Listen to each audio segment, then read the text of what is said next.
that in the Sapphire League. In the what now? I'm sixth place compared to all the other people. Okay. All right, that's good.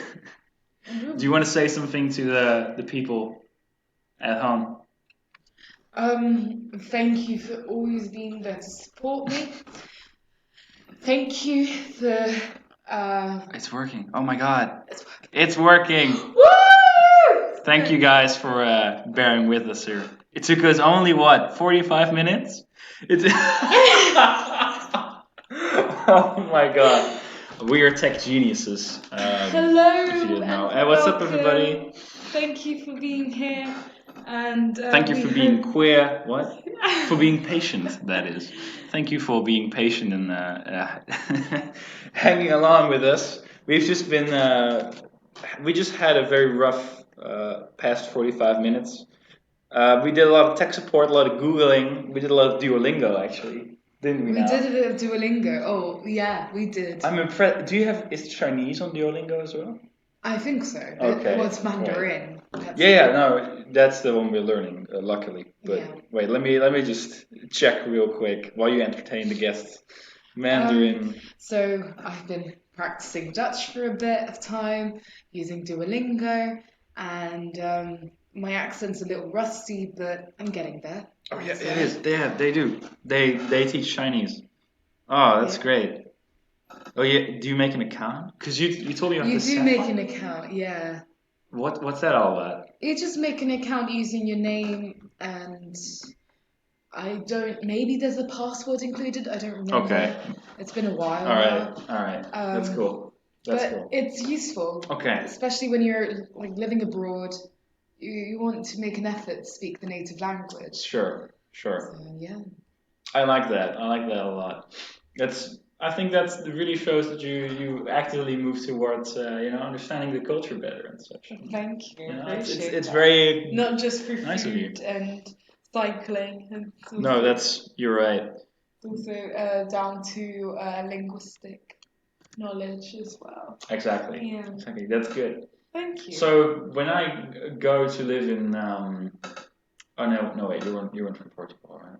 Do you have family in Portugal? Right? Yeah, my whole biological family, they're all in Portugal. I have a couple of cousins and uncles living in London, but the majority, so my grandparents, Portugal. Yeah. And you're all from both your mums and your dad's side. Both mum and dad's side. Okay. They both come Cool. from different parts of the country, but in terms of further back in my background, they all come from small towns from the north of Portugal. But my mum grew up in Lisbon. Okay. Yeah. Cool.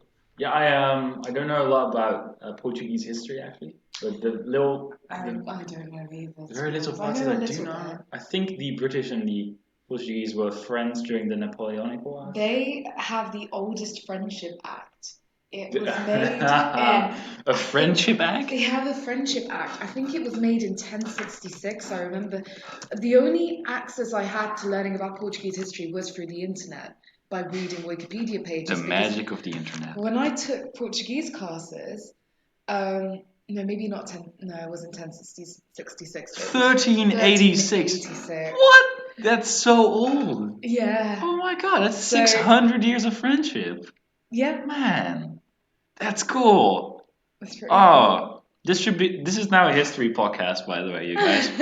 Anglo-Portuguese Alliance. I took Portuguese classes for so many years in London, and we only learned about language, grammar, vocabulary, and to be fair, it is not it's not an easy language to study. It's quite difficult. Is it like Dutch then? Is it as difficult as Dutch? I'd say more or less. Yeah. Okay. I found Spanish a lot easier, but it's a common myth that Spanish and Portuguese have a lot to do with each other. Yes, they are like cousin languages. They all form part of the Romance family, but every Portuguese person I've met basically claims that Spanish is closer related to Italian, and then Portuguese is more related to French. Okay. Just because it's more the pronunciation's a lot more difficult than Spanish, I'd say, and there are some differing words, but From my point of view, it's a 50-50 because there are some words and genders that are similar. For example, when you say language, the typical word is idioma. That's in Portuguese, and idioma in Espanol. And they're both masculine words. It's an irregular word. Problema. Probleem. De jongen draagt een broek. Yeah. That kind of stuff. That kind of stuff. It's quite interesting. But going back to history, I remember just like scrolling through Wikipedia a bunch and looking at the main events. It's sort of sad that has to be your main source of Portuguese historical knowledge. My mum doesn't remember much of it, but my grandpa, he's got a very interesting story to tell because he was a Marine. He was a Marine during the previous to the civil wars that happened in former African colonies. It was sort of an independence battle, because Portugal was under the regime, the governance of the Estado Novo, the new state. And my grandfather was, despite having no qualifications whatsoever, he was a nurse. So he didn't go out in battle, he tried to help. So without qualifications, he was helping people. Yeah. I think it's quite noble. It's really nice. Good. But my God, what an experience. You spent like a decade in Africa. Really? Yeah. Man. Wow. My life seems very dull in comparison to 10 years of nursing in Africa. Oh, I'm sure everyone has a story to tell. And at the end of my story, it'll probably be a wonderful story. Maybe AC will be I think AC will be a good chapter. AC is an important chapter, yeah. Well, I'd say. Certainly one that must be mentioned, but is it going to be a golden chapter or more of a dark, misty? I'm still going through my third year, so. Oh, sure. It's too soon to tell. Still too. Right. I mean, it's golden, perhaps. I'm not gonna because. Bittersweet. All right, of course, cool. like Annie on the spot, isn't it? Ah, yes. That's I guess the duality of man and the duality of life. Exactly. What I wanted to just quickly note here when we were talking about Portuguese was I want to mention this concept of mutual intelligibility. Okay. And how sometimes some languages can understand other languages. Sort of. Not exactly, but sort of. Yeah. But not the other way around. So they're not mutually intelligible. Oh, there we go. That's interesting. So, the Iberian Romance is Portuguese, Spanish, and Mirandese? You never told me that. Yeah, Mirandês. I never heard of it when I was younger. Lingua Mirandesa? Yeah. That's a language? Oh, 15,000 native speakers. Okay. 10,000 use it regularly. All right. I never heard it being spoken before. So, what I wanted to say. But it's interesting because my surname is Miranda. That is interesting.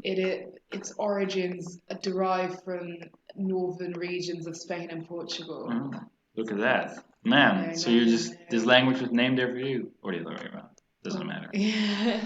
So anyway, I know that most Dutch people would say, "Yeah, I don't speak German that well, but I can understand German." Yeah. You know. Yeah. And like when they speak and if they speak slowly, I can understand that. Yeah. But the other way around, the Germans would say, "No, it's Dutch. I'm not starting that. I won't begin that shit." One of my German friends can kind of read a bit of Dutch, like adverts. Sure. Simple stuff. Yeah, but I think it's mostly because all Dutch people, I think, need to have at least 2 years of formal German education in middle school or in secondary education. Right. And it's not the other way around for Germans having at least 2 years of Dutch language class. Do you think you could understand Spanish? Yes. And do you think most Portuguese could understand Spanish? Yes, I think so. I remember I have this banter. I don't think it's 100% accurate, but I have this sort of banter with other Spanish people in the sense that Portuguese people can understand Spanish. My mom doesn't speak a word of Spanish, but she can listen to a show and understand the majority of it. Really? Okay. Yeah. But a Spanish person cannot understand Portuguese. So it is this this non-mutual intelligibility, basically. This one-way More or street. less. Right. When I went to Brazil, I couldn't. I met people that didn't speak a word of English or Spanish at all. But in Brazil, they speak Portuguese. They Right? speak Portuguese. Right, They have their own incorrect accent. Portuguese. Not European Portuguese. If you think it's incorrect, it's not their fault. I'm kidding. It's been a long time since they've been independent, so it's natural that accents change. Because to compare with former African countries, they do speak more similar to European. Is there African countries that still speak Angola, Portuguese? Mozambique, São Tomé e Príncipe, Cabo Verde, Guiné-Bissau, Cape Verde? Cape Green, Oh, Guinea-Bissau. There's East Timor, which speaks Portuguese. That's near Indonesia. A lot of Portuguese is spoken more than French across the world. Really? Yes. No. It's true. That's not. It's true. Spanish is spoken more than Portuguese, but Portuguese is spoken more than French. East Timor, a Southeast Asian nation, occupied Angola as well was also a former colony.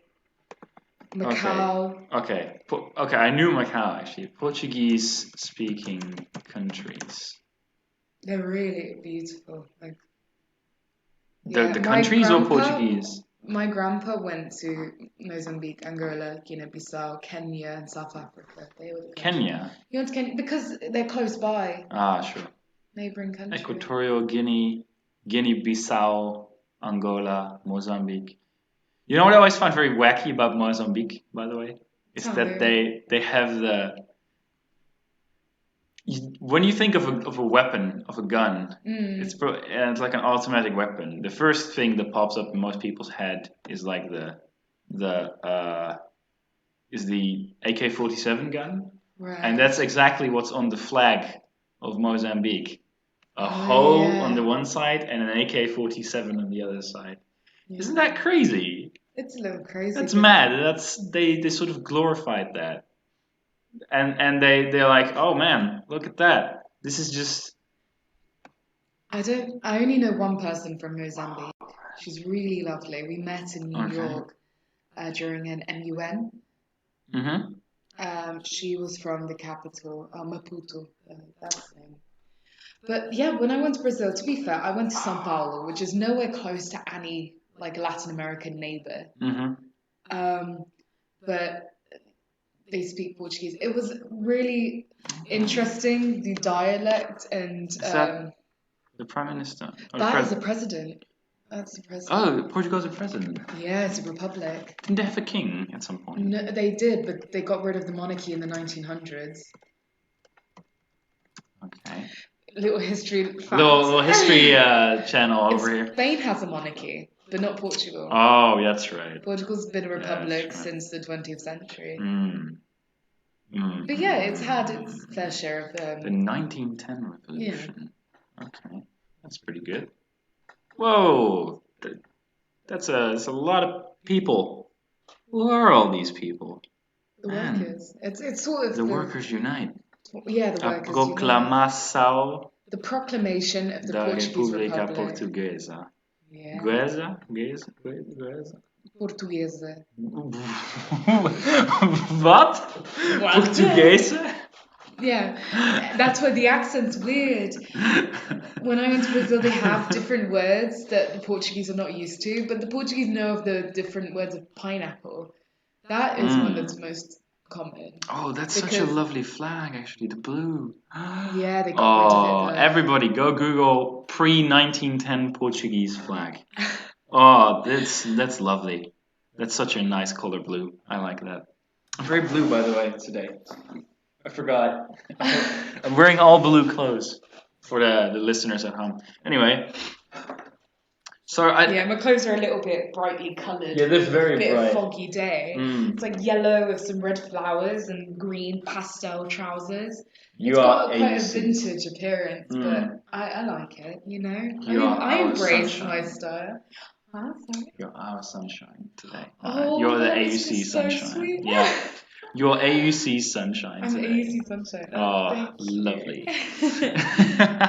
So anyway, all right. This I like this. This I haven't history spoken podcast. so much about Portugal in a while, so this is quite interesting. Now I actually want to go to Mozambique. I'd love to go to Mozambique. I want to go to Angola. Mozambique was my grandpa's favorite visit. He loves Mozambique. Angola is beautiful. Oh my god, the beaches. We can. For $460, we can fly to Angola from Schiphol. Do you have time? To Luanda, right? Luanda's the capital, yeah. Right. It's so expensive there. Apparently, rent is one of the highest in the world. In Angola? In Angola. Oh, it's one of the most expensive. Luanda is one of the most expensive cities. Yeah, I've heard because there's no direct flight, but we can fly to Lisbon. Go to Lisbon. Right, and then we fly from Lisbon to right. What are we gonna do in Porto, Angola? or from. Oh, that's Porto. Yeah, Francisco Sá Carneiro. Okay, wait. Near the airport. It's actually one of my favorite airports. It's not too big. It's my really favorite airport. Yeah. You know what my favorite airport is? None, because airports suck dick. Okay, airports are shitty places where nobody likes to be. I like to travel. And I know there's the environmental consequences of flying. I'm aware of that, and I do pay my carbon emission payment. Like you have that option where you can. Yeah, I think that option should just always be on and paid by the airline. How about that?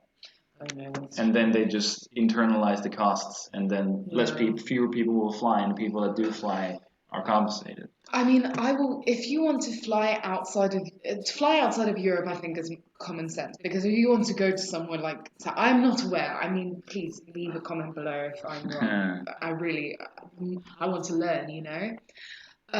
But when you're traveling within Europe, you can take a bus, right? But hey, I always take a train. Oh, a train, exactly. Yeah, I believe it's something like 70%. The longer you go, the more efficient it is.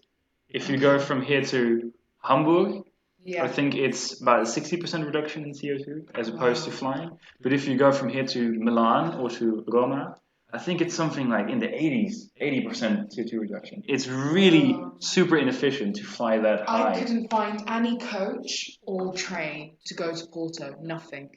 None? No Flixbus or anything like that? No. Oh, man. So I had to take a plane. I had to. I had no choice. I had to see my grandparents. I couldn't make that sacrifice. Sure. But I can't believe you're looking at flights. Yeah, man. We gotta go we go to Luanda, right? LMNOP. When do you plan to go? I've got a really busy few months. We can go to Vietnam. We can go during the Easter break. During the Easter break, alright. I don't know how the weather will be like. No, come on. Okay, wow. I went to Croatia recently. I didn't take any Flixbus. I took a plane to Pula. But we took buses across, me and my friend, we took buses across the country. From Porto. Porto. Yeah, that's the first one. Yeah. O Porto Francisco Sá Carneiro. Okay, wow. Great job. Man, my Portuguese is great. Of course we're flying business class. What are we, plebs? But hey, I'm not one to judge. It's my second language, and my native language is English, so gotta ask my mum for advice. Okay, we gotta fly from Schiphol. We fly to Porto, and then from Porto we fly to Luanda. Oh man, do we need sunscreen? You think? Yeah. Okay. Yeah, I think so. Oh my. Every day from 11:50. 42 hour. Because it's 2 transfers. Oh my god. You can look at the view flight details. 4 seats left. This is really weird podcast content. Oh my god. Oh, we fly back to Schiphol and then to. Oh, okay. Never mind. That's pretty pointless. Never mind. Oh well. There is a. Shall we kind of. Right, let's wrap it up over here. We talked about Portugal, about mutual intelligibility, about the one. About the Netherlands. What do you know? About mutual intelligibility? Sure. Or about the Dutch history, because both go back a long way. That's true. I remember something very well about Dutch-Portuguese relations, because I remember the Netherlands were quite late when it came to colonization, and because Spain and Portugal were sort of having fractured colonies. Yeah, and also Independence battles were starting to. but part of it was because Spain and Portugal went to the Pope and said, "Hey, fix this for us, settle this dispute." And then the Pope was like, "All right, give me a map." He took a pencil and he just he just drew a line. Like, that part is yours, Spain, and that part is yours, Portugal. Now back off. Exactly. Right. But the Netherlands tried to colonize former Portuguese territories. That included Indonesia, Angola, Mozambique, and Brazil. Oh, and Portugal Indonesia was not having it. So they made a little deal. The Dutch kept Indonesia, but the Portuguese kept Angola and Mozambique. I remember reading about that. And we talk about this calmly, but there have been atrocities committed by so many European countries. To anybody listening at home, don't go colonizing. Don't colonize. I make a lot of jokes about it though, but like colonization, it's not cash money. It's not very cash money, you know. A few people died. You can see the balance between our like characters. I'm a bit more serious. Yeah, you're quite serious. I'm too serious. No, I think most things can be taken on with humor. Not all things, of course. Definitely. Not all things, but most things. In some cases, you've got to. Well, you've got to take. For example, there's a case of a movie. Oh, I forgot what it's called. I think. Of course, it's a movie. When Tad thinks of some very consequential thing, it's always a movie. Oh, it's like something called the Four Crows or something. What I do know is that the Dutch had an imperial empire, and that part of it was the Dutch East Indies. It's like an ISIS parody movie from England. It's really funny. It's really funny. An ISIS parody movie? 4 Lions. There we go. And you're calling me the... It's basically following a group of homegrown terrorist jihadis from South Yorkshire, and it stars Riz Ahmed. I heard it's really good. Jihadis? Yeah, from Yorkshire. 4 young British Muslim guys. They aspire to join a terrorist group, and it's a dark comedy. And then it does sound like dark comedy. Yeah, they're really incompetent. It's actually pretty funny. But do they travel to the Middle East? Do they go to Iraq or Syria to join Al Qaeda in Iraq or Syria? Or do they? I have no clue. I haven't seen the movie. I just heard about it. If you are an IS fighter and going to Iraq or Syria, mail us at aucpodcast@gmail.com, and we'll send you right over to the fucking police. You degenerate! It's not cash money of you. It reminds me of when you apply for a US visa or permission to enter the country. One of the questions is, have you ever committed genocide? I saw that when I was applying for my ESTA, for like the temporary visit visa, to get into the US.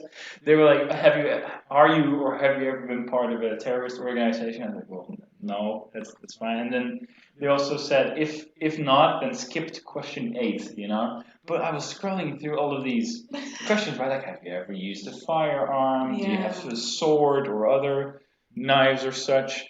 And then I was thinking, well, I mean, I have knives in my kitchen drawer at home. But then they shouldn't phrase the question as, do you have knives? But are you taking knives with you on the plane? Because I'm not doing that. Obviously not. Yeah, of course not. Although I did have a knife. I had my pocket knife accidentally in my pocket. And I got stopped in Germany. And they were like, why are you taking a knife with you to the US? And I was like, I forgot. And luckily, I was 16 and very innocent looking. Yeah. So they said, it's fine. But, Tat. Okay. So it reminds me of when I was in London Gatwick, and I had like a pair of nail scissors in my bag, really small, a bit sharp, but they're tiny. And I remember I was stopped, and the guy was like looking at my nail scissors and said, "This is a dangerous object." I'm like, a dangerous object. Oh yes. Oh, I object. sort of Winston Churchill. I comes back to life as a Gatwick security officer. This is his legacy now. This is all he can do now. Oh man. Yeah, exactly. Such a great mind lost to another airport. Gatwick Airport, you said? And Gatwick Airport. And I remember one time when I was really young in Porters, and my mum and I packed the wee up in our suitcase. We took it there and back from Portugal to London, London to Portugal. And the security officer had no idea what it was. So they actually opened up our bags and went through all the cables. Now I realise, maybe it's because they were scared that we were hiding something inside our wee. Right. In the wee. But they're asking, what is this? It's just a wee. It's a wee. It's a board game. Do you not know what a wee is? Not a board game, it's a virtual. It's a device. It's a device. It's a console. A gaming console. Yeah. And he was like, well, it looks like a pair of scissors to me. That's terrible. Gatwick Airport, I've just Googled it real quick. Gatwick Airport with a 3.6 stars out of 5 on Google reviews. I see here in the reviews that Gatwick is Anglo-Saxon, comes from the Anglo-Saxon word for goat farm. So you'll be pleased to hear that this is oh man, too much space for shops and not enough for people. Oh well. Gatwick has a long way to go, but I think if they put in work. I've never been. Gatwick is more eco-friendly than Heathrow, because Heathrow keeps trying to expand its territory, and that's causing. There's a great series about that by Jay Foreman. Ooh. Go watch it. Okay. It's 3 10-minute videos about should Heathrow expand, what would happen if Heathrow expands, and what is actually happening. And there's a third runway actually coming up, right? Probably. At least that's what they're trying to move forward ahead with. Yeah. But I remember sometimes when I procrastinate, I try to watch all these random videos. No, I try. It just happens, right? Yeah. And one of them was these National Geographic does these kind of shows as well, where you have a television crew in an airport and they follow the lives of the employees, and they only film, so the editor only catches the most extreme cases, so drug possession and trafficking. Exactly. So it seems as though it's constantly like drug hounds running around chasing criminals with guns and grenades and shit. Like the only time I had contact with something like that was on my way to Brazil when the dog would sniff my bag. They sniff everyone's baggage. Totally. Wasn't horrid. I haven't had anything like that, but this one time I was traveling back alone, and they probably saw that this one 18-year-old guy from Holland traveling alone with only his little bag. He's probably not clean, so they did a deep search on me, and they had like these swabs or those little what's it called? The cotton. Those cotton things, and they were like taking it off my clothes and off my bag and such. And was they were it like, in Chico? It was in Hungary. It was in Budapest. And they were like, hey, you didn't go to Siget, right? And I was like, no, I didn't go to Siget. And they were like, yeah, we're pretty sure you went to Siget. Come on, where's the LSD? Where's the ecstasy? You're packing drugs there. And then they did all of these tests, and then when they came out negative, they were like, impossible, run them again. And then we had to do it again. Well, anyway, I didn't have any LSD with me, Hungary. They were hungry for LSD. Hungry today for LSD. I remember hearing a story from a friend where, this was a friend telling a story about his friend. This guy had a guitar. He owned a guitar, and I think somebody left some weed, or he did himself leave some weed inside the guitar. In the echo chamber? Yeah. Oh my god. And then he went back to the Netherlands. He was from England, I think, or the US, one of those two countries. Mm-hmm. His mum took the guitar to him in the Netherlands. Just as a gift, you forgot your guitar, so came back. Oh my god. And a few months later, when he was playing the guitar, something was odd. Oh, something was sort strange, of off, right. So he looked inside and then found the packet of weed there. Oh it was my quite a god. large amount. So his mum basically became an international drug trafficker. Oh man, that's good shit.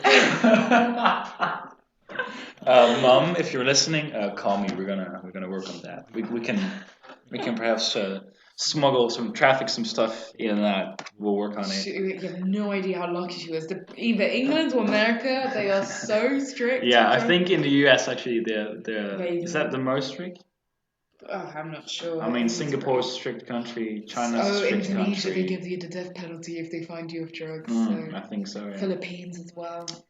Did you hear that this is one is very extremist Islamic scholar who basically instituted over the past decade that more and more physical punishment for adultery and for homosexuality and such. And now he was actually caught in adultery, and he got caned. I heard about something like 60 times. Yeah. And I was like, yeah, well, that's sort of all people on that island, probably he knew best what was coming. I heard about that case. I didn't read the article, but I saw the headline. Yeah. Okay. No, he got caned, and unfortunately, the woman got whipped, actually. And I think getting caned on your hand is... Where did this happen? In Indonesia, girl. Sister, do you not... Okay, wait. God. Adultery. Let me find that shit. Well, it's a very happy note to end the episode. Yeah, let's kind of change the mood a little. Yeah, let's talk about LSD now. LSD. No, I'm kidding. Have you ever tried LSD before? No thanks. No, I've never tried LSD. Did you? No, never. Did you try any psychedelics? No. Okay, well, I have. I've tried some psychedelics. Mom, don't listen. Mom, I didn't do any. Do you want to... You're a good Christian boy. Yeah, I'm a good Christian boy. Jesus Christ is my N-word. Have you seen the video? No, I haven't. No, you have not seen Jesus Christ is my... Oh, is it the one that Chris put up like one time after an episode? I'm not sure. It's the... Let me find it. Yeah, rapping for Jesus. That's the video. It's so good. Oh, I haven't seen that. Rapping for Jesus. Oh, no, not YouTube. No, shit. Okay. It reminds me of Jesus is the one, the Zach Fox. Yeah. Song. Yeah. No, it reminded me of that as well. I highly recommend. It's a great track. It's a good listen. It's a nice record. No, it's just basically this youth pastor who's like, my rhymes are whack, my beats are sick, my crew is big, and it keeps getting bigger. That's because Jesus Christ is mine. Exactly.